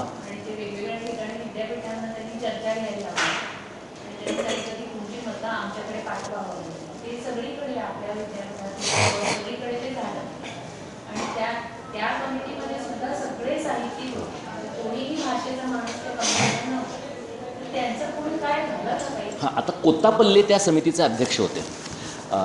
2013 साली मला वाटतं कोत्तापल्लेंच्या अध्यक्षतेखाली त्या समितीने सहविचार बैठका सगळीकडे घेतल्या. आणि असं आहे की कोत्तापल्ले सरांना तेव्हा अशी आशा होती की नवं सरकार आलं तरी आपली खुर्ची कायम राहील. त्यामुळे पहिले 6 महिने त्यांनी अंदाज घेण्यामध्ये सगळी आणि वाऱ्याचा कल बघण्यामध्ये नोकरशहांपेक्षा साहित्यिक मंडळी जास्त हुशार असतात. त्यामुळे त्यांनी खूप असा प्रयत्न करून पाहिला. म्हणजे त्या काळातली तुम्ही त्यांची विधानं पण पाहिलीत तर थोडी त्यांनी सूचक विधानं अशी करत राहिले ते की म्हणजे तावडेनं जरा बरं वाटावं असं. पण ऑब्व्हियसली भाजपचे लोक खूप काळाने सत्तेवर आलेले असल्यामुळे त्यांच्याकडे एक त्यांच्या माणसांची लॉंग पेंडिंग लिस्ट होती की ज्यांना त्यांना आनंदी करायचं होतं. तर दरम्यानच्या काळामध्ये हे सहिष्णुता आणि असहिष्णुता हे सगळं वादंग निर्माण झाल्यामुळं भाजपच्या माणसांना सगळी आपली माणसं काही देता येणार. मग त्यांनी काही ठिकाणी आपली माणसं आणि काही ठिकाणी आपली पण असू शकतील अशी माणसं अशी त्यांनी दिली. तर त्यात मोरे सर त्या दुसऱ्या कॅटेगरीमध्ये बसतात की ते सगळ्यांना आपले वाटतात. तर मग मोरे सर त्याचे अध्यक्ष झाले आणि मोरे सरांनी मग ह्या सगळ्या बैठका त्यांचा तावडेंचा OSD आहे तो विनय मावळणकर म्हणून, आम्ही त्याला सुचवलं होतं की तुम्ही सगळ्यांशी बोला. तर सगळ्या विद्यापीठांमध्ये त्यांनी बैठका घेतल्या. त्या बैठकासुद्धा त्यांनी घेताना त्या थोड्या कंट्रोल्ड बैठका राहतील असा त्यांनी खूप प्रयत्न केला. म्हणजे मुंबई विद्यापीठात मी तुम्हाला आश्चर्य वाटेल की या बैठका कशा कंडक्ट होतात की संपूर्ण भाषा धोरणाबद्दलचा मसुदा शासनाला आम्ही पहिल्यांदा सादर केला. आम्ही सरकारशी पहिल्यांदा या प्रकारच्या गोष्टी घडाव्यात म्हणून चर्चा केली. पण मुंबई विद्यापीठाच्या मराठी विभागाने जेव्हा या विषयावरची चर्चा घडवून आणली तेव्हा त्यांनी मला तुम्ही उपस्थित राहावं असं सुचवलं त्या बैठकीला. आणि ती चर्चा जेव्हा झाली त्या चर्चेमध्ये मंत्र्यांचा OSD असं म्हणाला की सरकारवर टीका करेल होईल अशा प्रकारची चर्चा करायची नाही. मग अरुण साधू त्यांना असं म्हणाले की जर सरकारवर टीका करायची नाही हे सांगून तुम्ही चर्चा करायला घेणार असाल तर चर्चा करायचीच कशाला. मग चर्चा झाली, तो सगळा मसुदा सरकारकडे गेला. मग आम्ही त्यांच्याकडनं 2 महिन्यानंतर माहितीच्या अधिकारात हे मागवलं की कुठे कुठे चर्चा केली, लोक काय काय म्हणाले आणि तुम्ही पुढे काय केलं. तर अजून तो मसुदा सदानंद मोऱ्यांच्या समिती पुढे पडला आहे. आता इतर तुम्ही मसुदे बघा की पर्यावरणाचा मसुदा असेल, औद्योगिक धोरणाचा मसुदा असेल, माहिती तंत्रज्ञानाचा मसुदा असेल, अक्षरशः 15 दिवसामध्ये सरकार निकाली लावतं. पण जवळपास 2.5 वर्ष हा एक्झरसाईज त्यांचा चालला आहे. कारण एक असं आहे बघा की भाजप सरकारचं काँग्रेस सरकारपेक्षा थोडी वेगळी लाईन अशी आहे की काँग्रेसचे लोक भाषेच्या प्रश्नाबद्दल उदासीन होते, म्हणजे त्यांना काही पडलेलं नव्हतं. म्हणजे 4 माणसं विकत घेतली की भाषेचा प्रश्न सुटतो असं त्यांचं होतं. भाजपचं तसं नाही. भाजपला भाषेच्या प्रश्नात शिरकाव करायचा आहे. कारण भाजप भाषेकडे संस्कृतीचं हत्यार म्हणून पाहतं. त्यामुळे ते एकूण भाषा धोरणाकडे, भाषेच्या विकासाच्या प्रश्नांकडे कसं इंट्रूड करता येईल, अजेंड्यामध्ये कसं शिरता येईल, तो अजेंडा थोडा संस्कृतनिष्ठ कसा करता येईल, तिथे मग आपली माणसं कशी घालता येतील, त्यामुळे अजून त्यांचा तोच घोळ चालू आहे. आणि आत्ता मला वाटतं मागे काहीतरी सदानंद मोरे काही दिवसांपूर्वी असं म्हणले की आम्ही आता अंतिम मसुदा प्रसिद्ध करणार आहोत. पण मी तुम्हाला सांगतो, तो मसुदा मोरे सरांनी आणि त्यांच्या टीमने एवढा ॲम्बिशियस केलेला आहे की तो बाप जन्मात अंमलात येणार नाही. त्याच्यामध्ये त्यांनी मराठी भाषेचं विद्यापीठ म्हणून 500 एकरची जागा मागितलेली आहे. आता 500 एकरची जागा ही आपल्याकडे एखाद्या लोढालाच मिळू शकते. मराठी भाषेचं काम करणाऱ्या माणसांना चंद्रपूरच्या जंगलातच एवढी जागा मिळण्याची शक्यता आहे. आणि पुन्हा असा प्रॉब्लेम आहे की मराठी माणसांच्या एकूण महत्त्वाकांक्षेमुळे विदर्भातल्या मराठवाड्यातल्या लोकांनी ऑलरेडी अंबाजोगाईमध्ये आंदोलन सुरू केलं आहे की रिद्धपूर हे मुकुंदराजाचं ठिकाण आहे, त्यामुळे तिथं झालं पाहिजे. विदर्भातल्या लोकांना ऑब्व्हियसली असं वाटतं की सगळ्यांचे पूर्वज तेच आहेत, त्याच्यामुळे सगळं तिथंच झालं पाहिजे. आणि मुंबईतल्या लोकांना असं वाटतं की ज्ञान हे मुंबईतच सामावलेलं आहे, त्यामुळे सगळं मुंबईतच झालं पाहिजे. मला व्यक्तिशः तुम्ही असं विचाराल तर मराठी भाषेचं विद्यापीठ काढण्यापेक्षा आहे त्या विद्यापीठांमधले मराठी भाषेचे विभाग आणि आहेत त्या विद्यापीठांमधलं इतर विषयांमधलं मराठीचं शिक्षण याच्यासाठी सरकारने पैसे खर्च करणं जास्त चांगलं. हो हो, हे पण असं आहे की नवविद्यापीठ म्हणजे नवा कुलगुरू, नवविद्यापीठ म्हणजे नवव्यवस्थापन, म्हणजे नव्या इमारती, म्हणजे नवा कंत्राटदार, म्हणजे नवे दलाल, असं ते रॅकेट असल्यामुळे त्याच्यात पैसा आहे. आणि आपण बिन पैशाच्या म्हणजे आम्ही अनेकदा कार्यकर्ते असं म्हणतो की जोपर्यंत मराठी भाषा विभागात प्रचंड भ्रष्टाचाराची शक्यता निर्माण होत नाही तोपर्यंत मराठी भाषेचं काही भलं होणार नाही. कारण ज्या ज्या खात्यांमध्ये प्रचंड भ्रष्टाचाराची शक्यता आहे तिथेच लोक कामं करतात. तुम्ही सिंचन घ्या, उद्योग घ्या, पाटबंधारे घ्या, तिथे कामं होतात. लोक पैसेही प्रचंड खातात पण कामंही प्रचंड करतात. इथं तुमच्या रंगभवनच्या इथे मराठी भाषा भवनाची इमारत त्यांनी बांधायला घेतली होती. आणि मग ती मराठी भाषा भवनाची इमारत बांधल्यानंतर आपल्याकडच्या काही मंडळींना असं वाटलं की अरे मराठी भाषेचं नुसतं भवन बांधलं तर अमराठी लोकांना वाईट वाटेल, मग सर्व भाषा भवन बांधूया. आम्ही त्यांना असं म्हटलं की देशातल्या इतर राज्यांमध्ये आपापल्या भाषांची भवनं आहेत. तुम्ही हिंदीचं भवन बांधू नका असं आमचं म्हणणं नाही, पण कोणत्याही राज्यामध्ये त्या राज्याच्या राजभाषेचं भवन हे इतरांच्यापेक्षा वेगळं आणि उजवंच असलं पाहिजे. आणि मग तेव्हा आग्रह धरल्यावर मग सरकार म्हणलं की आम्ही मराठी भाषेचं भवन बांधू. 11 कोटी रुपये 2 वर्षांपूर्वी अजित पवारांनी मंजूर केले होते. एका बैठकीत त्याने आमच्यासमोर ते सांगितलं. पण मग आपले हे जे काय ते लोक आहेत हेरिटेज कमिटीवाले, ते जिथे जागं व्हायला पाहिजे तिथे जागे होत नाहीत आणि तिथे रंगभवनला ते जागे झाले. आणि ते असं म्हणले की ही हेरिटेजची जागा आहे आणि त्याच्यामुळे पर्यावरणाला आणि वारशाला धक्का पोचेल, आणि म्हणून त्याने ती जागा डेव्हलप करायला नकार दिलेला आहे. म्हणजे राज्य मराठी विकास संस्थेचं छत कोसळून कर्मचारी मेले तरी हेरिटेजचा प्रश्न येत नाही, पण तिथं काही तुम्ही बांधकाम करायचं म्हटलं तर हेरिटेजचा प्रश्न येतो. त्यामुळे मराठी भाषा भवन अद्याप बांधलेलं नाही. तुम्ही पहा, भाषा संचालनालयात तुम्ही जर गेलात तर भाषा संचालनालय हे एका खुराड्यासारखं आहे. पु ल देशपांडे अकादमीमध्ये विश्वकोश निर्मिती मंडळ आणि साहित्य संस्कृती मंडळाचे ऑफिसेस आहेत. त्याचं दर महिन्याला 50,000 रुपये भाडं सरकारला देतं. सरकारचं एक खातं सरकारच्या दुसऱ्या खात्याला देतं. आणि राज्य मराठी विकास संस्थेमध्ये तुम्ही जाऊन आलात तर तुमच्या 2 खोल्यांइतके वर्ग आहेत आणि एका छोट्या कोपऱ्या इतक्या ठिकाणी राज्य मराठी विकास संस्थेचा जो कोणी संचालक असेल तो बसतो. आणि राज्य मराठी विकास संस्थेला गेली 2 वर्ष संचालक नाही, कारण 250 लोकांचे अर्ज आले होते आणि ज्यांनी अर्ज घेतले तो अधिकारीसुद्धा उत्सुक होता स्वतः त्या पदावर जाण्याच्या दृष्टीनं, आणि म्हणून झालेल्या अनंत घोळांमधून अंतिमतः त्यांनी आता फर्ग्युसनमधल्या एका माणसाला प्रभारी संचालक नेमला आहे. म्हणजे परिस्थिती अशी आहे की माणसं अर्ज करणारी आहेत, कदाचित एलिजिबल माणसंसुद्धा असतील, पण सरकारकडे या संस्थांसाठी शेवटी पैसा लागतो बघा. भाषेचा विकास पैशाशिवाय होत नाही.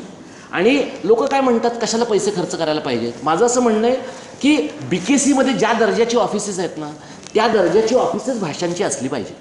आपल्याकडे असं आहे की एक त्या विशिष्ट अशा चळवळीच्या आणि समाजवादी परंपरेमुळे भाषेच्या लोकांनी गरिबीत राहिलं पाहिजे, त्यांनी त्यागच केला पाहिजे, अशा प्रकारच्या मूर्ख धारणा आहेत. माझं असं म्हणणं आहे की भाषेचं काम करणाऱ्या लोकांना मोजून चांगले पैसे दिले पाहिजे.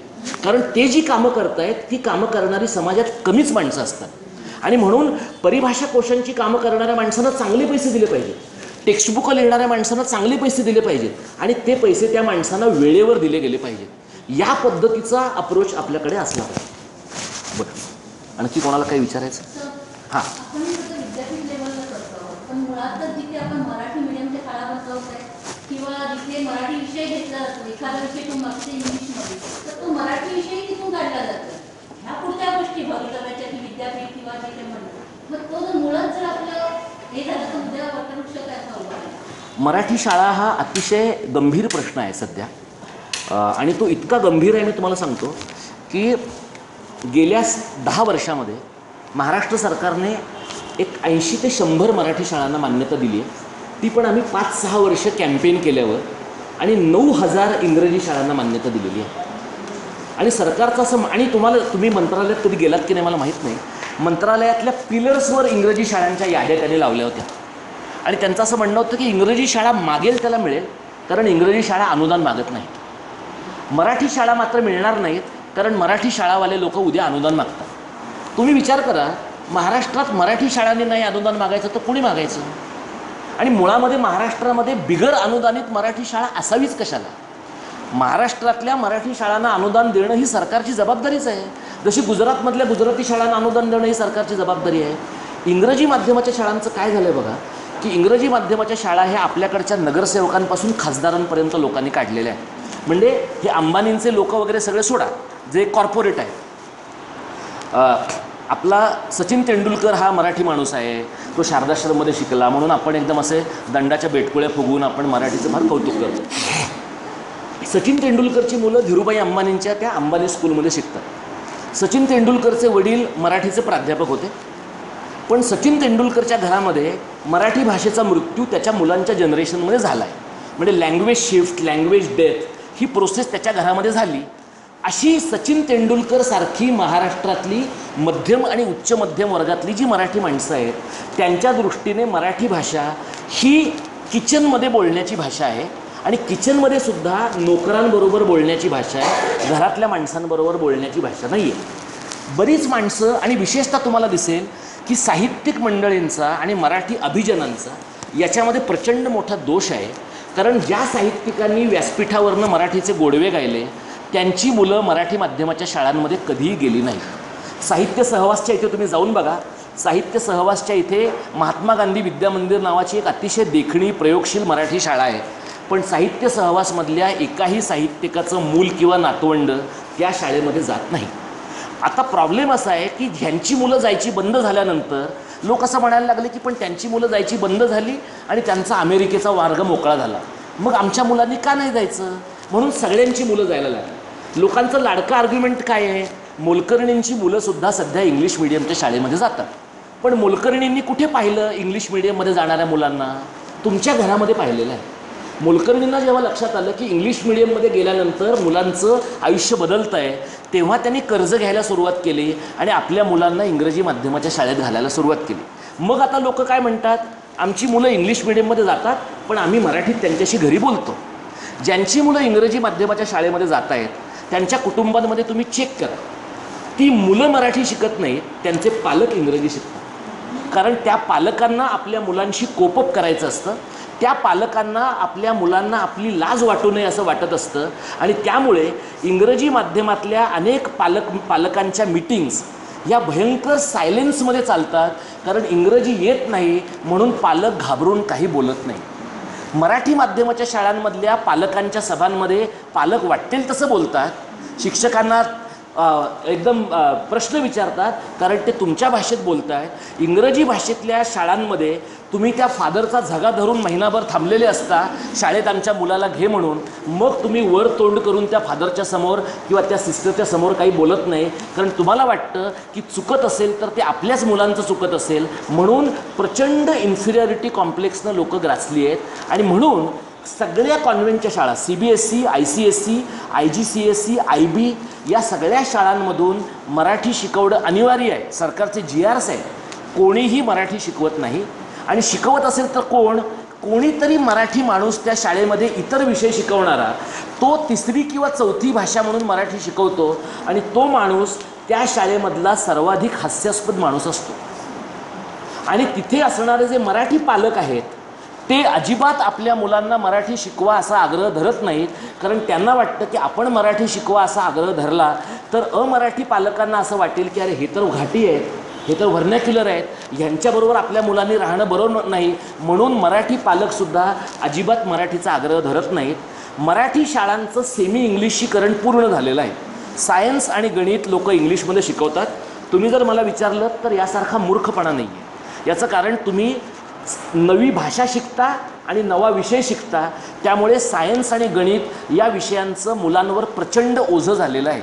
इंग्लिश मिडियममधली मुलं मोठ्या प्रमाणामध्ये गतिमंद म्हणजे स्लो लर्नर झालेली तुम्हाला दिसतील. सायकोलॉजिस्टकडे जाणाऱ्या केसेस वाढलेल्या दिसतील. मुलं स्लो लर्नर नाही आहेत किंवा मुलं डिस्लेक्सिक नाही आहेत. त्या मुलांचा बेसिक प्रॉब्लेम त्या भाषेशी कोपअप करणं हा आहे. पण पालक हे इतके भयंकर ॲट्रॉशियस आणि गुन्हेगारी स्वरूपाचे झालेत की ते मुलांना सुखाने जगू देत नाहीत. मूल शाळेतनं घरी आलं तर त्यांना शक्य झालं तर ते मशीनने त्याला फीड करतील आणि ताबडतोब क्लासला पाठवतील. मग आणि त्यांना असं वाटतं की मुलाने शाळेतले तर क्लास केलेच पाहिजे, पण नाचलं पाहिजे, गायलं पाहिजे, तबला वाजवला पाहिजे, तायक्वांडो केलं पाहिजे. आणि हे सगळं करून नाईलाजाने त्या मुलाने जर झोपायची परवानगी मागितली तर त्या मुलाला झोपायला दिलं पाहिजे. अशा प्रकारचे क्रूर पालक तुम्हाला दिसेल की भयंकर आहेत. आणि इंग्रजी माध्यमातले पालक हे देशी माध्यमातल्या पालकांपेक्षा अधिक क्रूर आहेत. इंग्रजी माध्यमातले पालक जास्त सुशिक्षित आहेत, पण ते जास्त क्रूर आहेत कारण त्यांना असं वाटतं की पैशामुळे आपल्याला क्रौर्य दाखवण्याची परवानगी मिळालेली आहे. या प्रकारच्या वर्तणुकीतनं तुम्हाला दिसेल की मुलं अक्षरशः पिचली आहेत. मुलांना शिकता येत नाही, मुलं मैदानात जायला मागत नाहीत. आणि इंग्लिश मिडियमच्या पालकांचा असा अभिमानाने सांगण्याचा भाग असतो की आमचं मूल 3 क्लासेसनं जात आहे, आमचं प्रचंड बिझी आहे आमचं मूल. पण आमचं मूल, आणि म्हणून तुम्हाला दिसेल की मुलं सारखं सिरियल बघतायत, सारखे मॅगी खात आहेत, सारखे बर्गर खात आहेत. आणि अशी भयंकर फुगलेली मुलं तुम्हाला सगळ्या मॉल्समध्ये उंडारताना तुम्हाला दिसतील. याचं कारण ही जी मॉलमध्ये भैसाटल्यासारखी फिरणारी मुलं आहेत ना, त्यांना दुसरं काही स्पेसच ठेवला नाही त्यांच्या आईबापांनी. त्यामुळे लोकांच्या लक्षात येत नाही की मातृभाषेतल्या शिक्षणातनं दूर जाणं हे एका अर्थाने मुलांच्या भाषिक गुलामगिरीची सुरुवात आहे. पण असं सांगणारे, माझी मुलगी घाटकोपरच्या विद्याभवन शाळेत जाते आणि ती संध्याकाळी खेळते, मजा करते. अनेक लोकांना असं वाटतं की बाप म्हणून मी फार गंभीर चूक करतो आहे. अशा पद्धतीची सवलत मी माझ्या मुलीला अजिबात देता कामा नये. मी तिचा कान धरून तिला बसवलं पाहिजे. माझ्यासारखे पालक हे अल्पसंख्याक आहेत आणि अजून तरी सरकारने त्यासाठी गुन्हा हा काही ठरवला नाही आहे. पण असंच या पद्धतीची जर वृत्ती राहिली तर तसंही राहील. सेमी इंग्लिशच्या बाबतीत तुम्हाला असं दिसेल की प्रचंड मोठ्या प्रमाणामध्ये शिक्षकांनाच इंग्रजी येत नाही. शिक्षक मराठीतनं बोलतात. माझी मुलगी रोज मला सांगत येते की बाबा त्या सरांना काहीच येत नाही आहे. पण ज्यांना येत नाही आहे ते इतकं ॲग्रेसिव्हली बोलतात. आणि मराठी माध्यमाच्या शाळांमध्ये अजूनही आपण अनुदानित शाळेत शिकवतो म्हणजे लोकांच्या पोरांना मारण्याचा आपल्याला अधिकार आहे असं शिक्षकांना फार वाटतं. त्यामुळे धपाटे घाल, उभं कर, वर्गाच्या बाहेर काढ, या प्रकारच्या ज्या काही मध्ययुगीन शिक्षा आहेत त्या अजूनही शिक्षक आपल्या मुलांना देत असतात. त्यामुळे असं झालं आहे, तुम्हाला लक्षात येईल की मराठी शाळांमध्ये मुलांना आनंद मिळत नाही आहे आणि इंग्रजी शाळांमध्ये शिक्षण मिळत नाही आहे.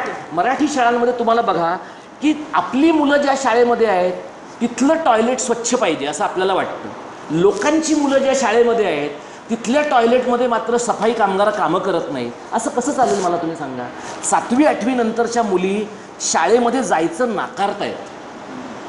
गावांमधल्या अनेक शाळांमध्ये टॉयलेट्सना दरवाजे नाही आहेत. कशा मुली शाळेमध्ये जातील मला तुम्ही सांगा. म्हणजे एकीकडे मोदींचं ते स्वच्छ भारताचं मिशन आहे, पण स्वच्छ भारताच्या मिशनमध्ये टॉयलेटमध्ये पाणी टाकणं आहे की नाही, त्याला दरवाजा लावणं आहे की नाही. मराठी शाळांच्या बाबतीमध्ये तुम्ही असं धरा, गरिबांची मुलं आहेत ना, दलितांची पोरं आहेत ना, चालतंय कसं, पण हा दृष्टिकोन अनेक लोकांचा आहे.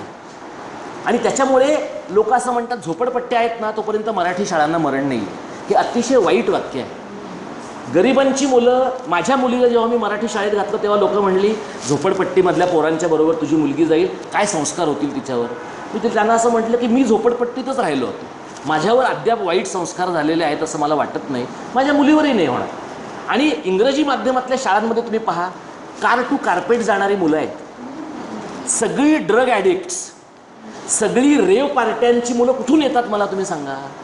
ही सधनांच्या घरामधनं येत आहे. मी असं म्हणत नाही की गरिबांच्या घरामधनं येत नाही, पण कोणत्याही प्रकारची बंधनं नसलेली माणसं तिकडनं येत आहेत. आणि त्यामुळे मातृभाषेतनं चांगलं शिक्षण मिळतं आहे हे आपण सांगू शकत नाही तोपर्यंत काही. आणि त्यासाठी तुम्हाला तुमच्या मुलांना मातृभाषेतनं घालणं ह्याच्याशिवाय दुसरा मार्ग नाही.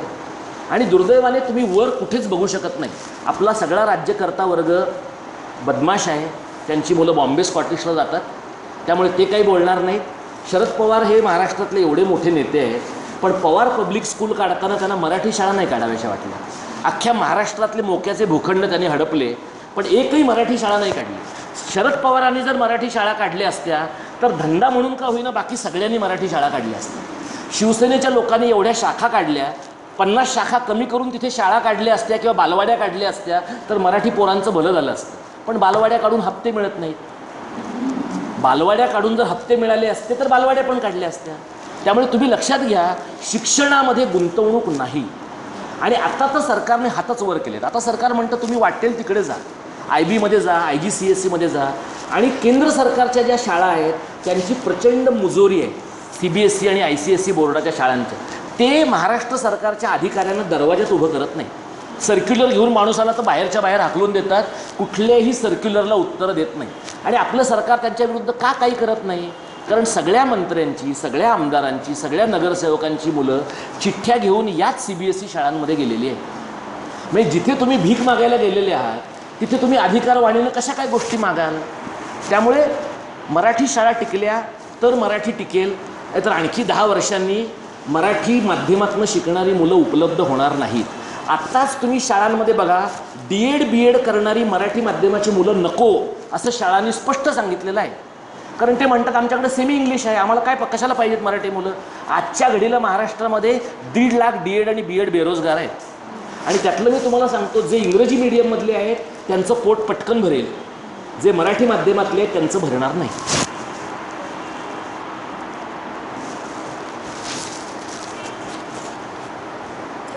हां, या.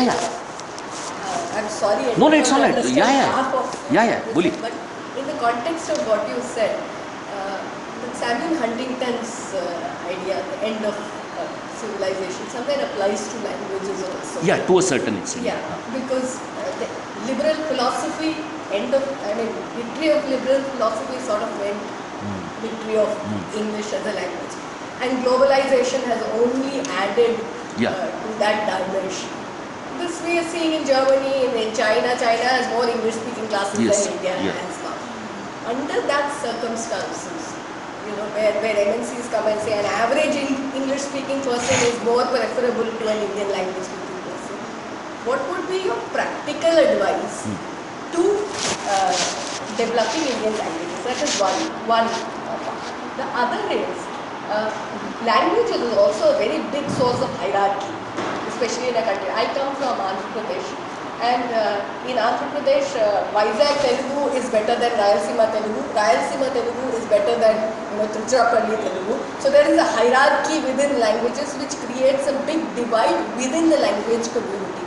So don't you think that it's important to develop language sensitivity rather than what is happening in the name of language chauvinism? Just your opinion. See,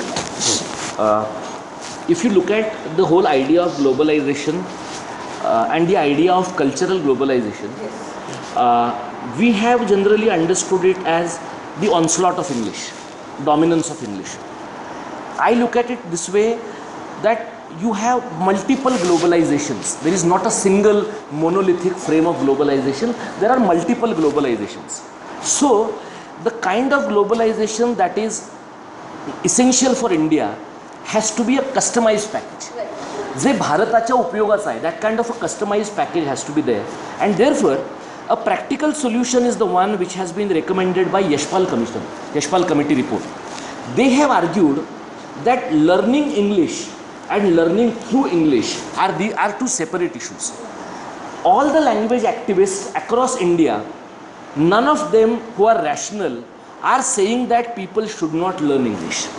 We are not advocates. See, we are not the kind of the 1960-70 brand of Hindi promoters or Indian language promoters, or for example at one level even the Lohiites, okay, those who were completely against the usage of English. I am saying that English has to be used as a tool. English has to be used as a mechanism for empowering my language. For example, if you look at information technology, when the information technology spread in the early 1990s, people thought that this would be completely death for Indian languages. But what we were arguing is that IT will have to go for localization. And if you see IT localization, now all over India, companies are having their websites in Indian languages. If you check your mobile companies, if you check your service providers, their IVR system has Marathi, Hindi, Telugu, Tamil and other languages. So you have to have some sort of a functional coexistence of the regional language and English. So in the northern belt, probably we will have to have a coexistence between Hindi and English. We will have to have a coexistence between Bengali and English, Marathi and English. So at no level am I arguing that English has to be completely thrown out. Now I know that this is a compromise formula. Okay, see, जे English वाले आहेत ना, the English dominating world, ते असं नाही म्हणत आहेत की we also want Marathi, we also want German, we also want Chinese. They are only English walas. They are monolingual. We are in a situation because the whole concept of globalization and cultural globalization, because it flows from the north to the south, from the west to the east, we have to devise a compromise formula and say, let us go bilingual. Let us have functional bilingualism.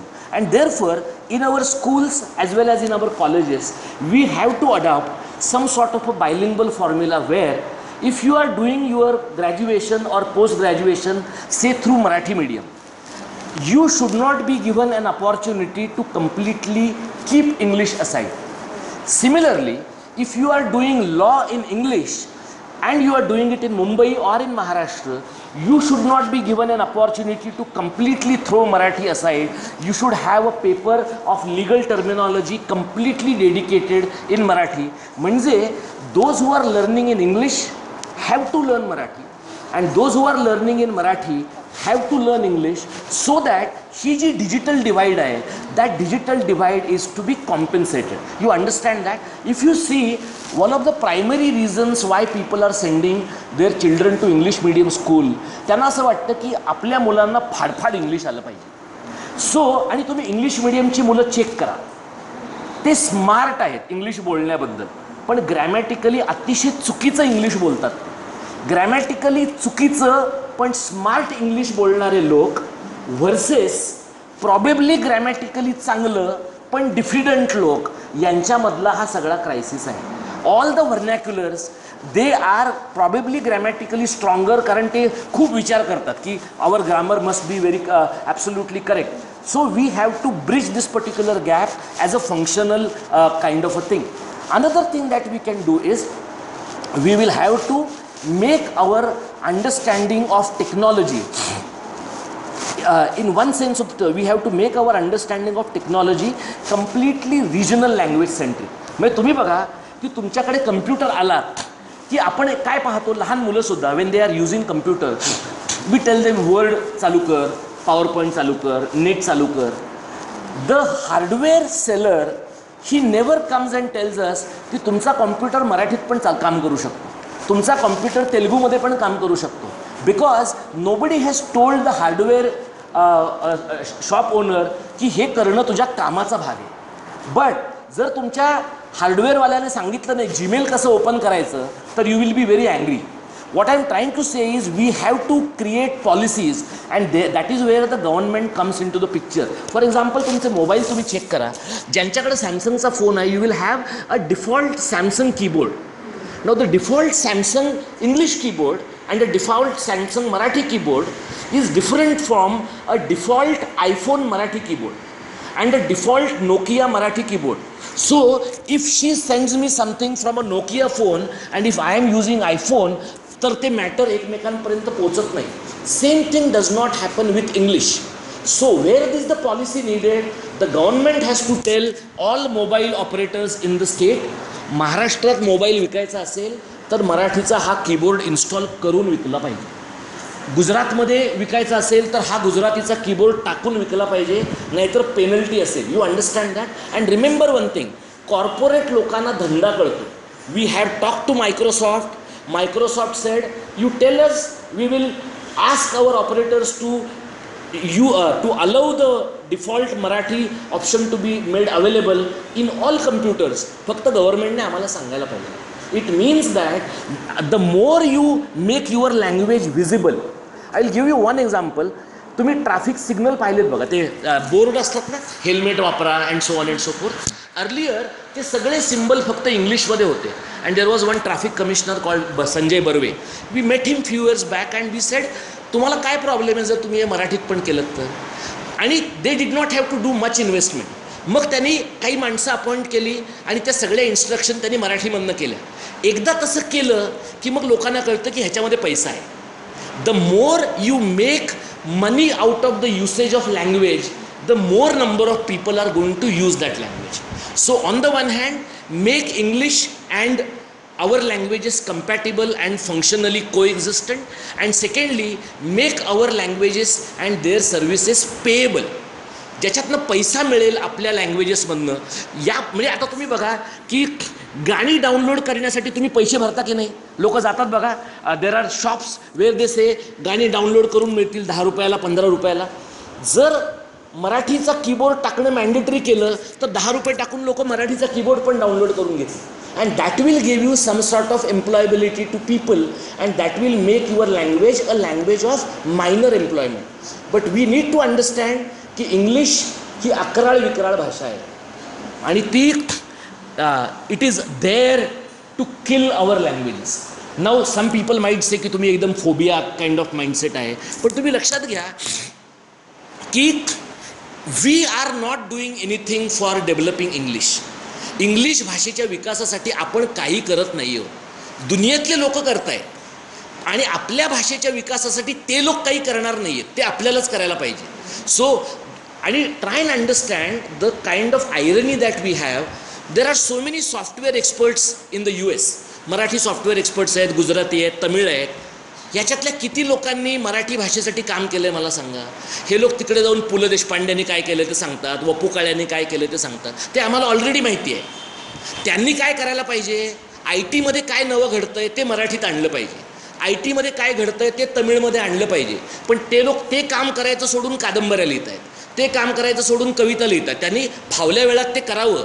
पण basic काम काय आहे की नवं ज्ञान तुमच्या भाषेमध्ये येणं, that kind of a thing has to happen. So that was about your one first question. Second, भाषेमध्ये हायरार्की आहे. मराठीतल्या लोकांना माहिती आहे की तुम्ही भाषा वापरायला लागलात की लोक म्हणतात हा ही ब्राह्मणी आहे, ही पुणेरी आहे, ही सदाशिव पेठी आहे. आणि त्याच्यामुळे there is an internal hierarchy. And remember one thing, प्रत्येक भाषेत ही हायरार्की आहे. इंग्लिशमध्ये सुद्धा ही हायरार्की आहे. इंग्लिशमध्ये ब्रिटनमधल्या वेगवेगळ्या झोन्समधल्या लोकांची हायरार्की आहे. ब्रिटिश इंग्लिश आणि अमेरिकन इंग्लिशवाल्यांची हायरार्की आहे. तुम्ही मायक्रोसॉफ्टच्या सिस्टीमवर काम करत असाल आणि तुम्ही लेबर हा शब्द टाईप केला LABOUR की लगेच तिकडे आडवं there is a green line आणि ते म्हणतात की तुम्हाला LABOURच्या ऐवजी LABOR पाहिजे का, कारण LABOR हा अमेरिकन इंग्लिशमधला शब्द आहे. सो पण ट्राय अँड अंडरस्टँड की सारखं ते तुम्हाला टोचतात. American English keeps telling you की नाही नाही ह्याच्याऐवजी तुम्हाला हे पण चालेल. तर तुमचं इंडॉक्ट्रिनेशनची प्रोसेस जी आहे ती प्रत्येक एव्हरी नाव अँड देन होते. तुम्ही स्पेल चेक करता बघा, तुमचं डॉक्युमेंट झालं की स्पेल चेक करायला गेल्यानंतर लगेच तुम्हाला तो स्पेल चेकर सांगतो की can you change the syntax construction, can you change the statement in this manner. तुम्ही मराठीतलं काम करायला घेतलं तर तुम्हाला अशी काहीही सोय उपलब्ध नाही आहे. म्हणजे समजा मी एक आर्टिकल लिहिलं वऱ्हाडी भाषेमध्ये आणि मला वाटलं की आता यांना मला पाठवायचं आणि त्यांना प्रमाण मराठीतलं ते वाचायचं आहे, काहीच मेकॅनिझम नाही आहे. मग मी वऱ्हाडीतनं लिहिलेलं वाचताना जर त्यांना त्रास झाला तर मी काय म्हणणार, हां त्या तर काय ब्राह्मणीच आहेत, त्यांना कुठे कळतं आहे आमचं वऱ्हाडावर वर्षानुवर्ष अन्याय झालेला आहे. You understand the point I am trying to convey is ही जी इंटरनल हायरार्की आहे ही इंटरनल हायरार्की आपल्याकडे कास्टिस्ट पण आहे. जशी सब रिजनल आहे तशी कास्टिस्ट पण आहे. म्हणून लोक काय म्हणतात, नकोच आम्हाला तुमची ब्राह्मणी भाषा. मराठीमध्ये लोक काय म्हणतात, ऱ्हस्व तर ऱ्हस्व लिहा, दीर्घ तर दीर्घ लिहा. बरोबर. असा एक नवा स्कूल आपल्याकडे, ते काय त्यांचं नाव, एक गांगल म्हणून गृहस्थ आहेत, फेसबुकवर आहेत बघा ते. अशा त्यांनी एक भीषण कॅम्पेन सुरू केलेलं आहे. त्यांच्या त्या कॅम्पेनमध्ये ते असं म्हणतात की सगळं ऱ्हस्व लिहायचं, सगळं दीर्घ लिहायचं. निखिल वागळेंनाही मध्यंतरी काही वर्षांपूर्वी असा झटका आला होता की आपण सगळं दीर्घ लिहिलं पाहिजे किंवा सगळं ऱ्हस्व लिहिलं पाहिजे. आम्ही त्यांना एवढंच म्हटलं होतं, तेव्हा ते महानगर चालवायचे, की तुम्हाला जे वाटतं की नाही सगळं ऱ्हस्व आणि सगळं दीर्घ लिहा, ते तुम्ही महानगरमध्ये एकदा करून बघा. तुमच्या पेपरमध्ये तुम्ही एकदा करून बघा, सगळं दीर्घ तर सगळं दीर्घ. लोक वाचतायत का बघा.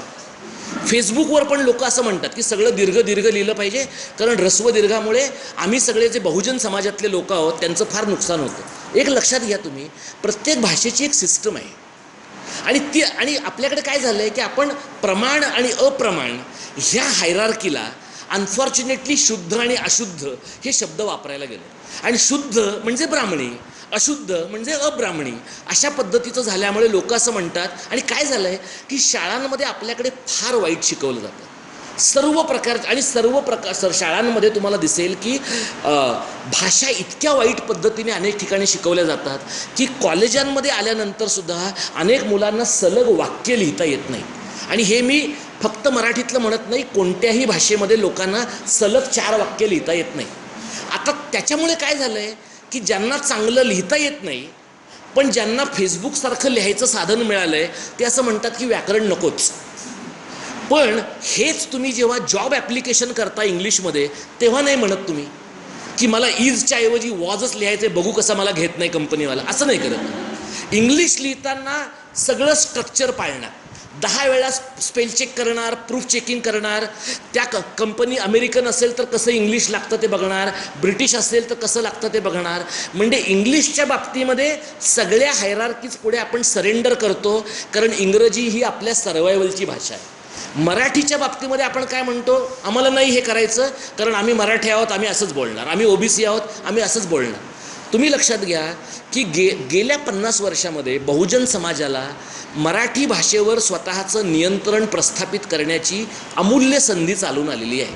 ज्या ब्राह्मणांना आता लोक इतके दोष देतात ते ब्राह्मण सगळ्या प्रशासकीय व्यवस्थेमध्ये, सगळ्या लेखकांच्या व्यवस्थेमध्ये फार नाहीच आहेत. जे आहेत ते बहुजनच आहेत. म्हणजे बहुजनांनी बहुजनांना शिव्या देण्यामध्ये काय लॉजिक आहे. अख्खी तुम्ही साहित्य संस्कृती मंडळाच्या याद्यांपासून सरकारच्या सगळ्या भाषाविषयक यंत्रणांच्या याद्या काढून बघा, बहुतांश ठिकाणी बहुजनच आहेत. आणि तरीसुद्धा तुम्हाला एक प्रमाण भाषा लागतेच, कारण प्रमाण भाषा तुमचा व्यवहार पुढे नेते. म्हणजे एखाद्या माणसाने मराठवाडी बोलीमध्ये काही लिहिलं तर ते कोकणातल्या माणसाला कळलं पाहिजे, आगरी बोलीत लिहिलेलं वऱ्हाडी माणसाला कळलं पाहिजे. ह्या ट्रान्समिशनसाठी तुम्हाला काम करावं लागतं. आणि म्हणून बोली वाढल्या पाहिजेत तर प्रमाण भाषा वाढेल, पण उलटं होत नाही. म्हणजे नुसत्याच बोली वाढल्या तर प्रमाण भाषा वाढेल असं नाही. प्रमाण भाषेचं महत्त्व तुम्हाला मान्य करावंच लागतं. फक्त मॅडमनी म्हटलं तसं हे स्ट्रक्चर हळूहळू जे व्हर्टिकल आहे ते लॅटरल होऊन हायरार्कीज कशा डिमिनिश होतील आणि प्रोसेस कशी डेमोक्रेटाईज होईल हे आपण पाहिलं पाहिजे. पण भाषेच्या बाबतीमध्ये काहीतरी एक व्यवस्था स्वीकारावी लागते. जे सत्तेत आहेत त्यांनी ती स्वीकारलेली असते. उद्या दुसरे कोणी सत्तेत आले तरीसुद्धा त्यांना ती स्वीकारावी लागेल. ठीक आहे.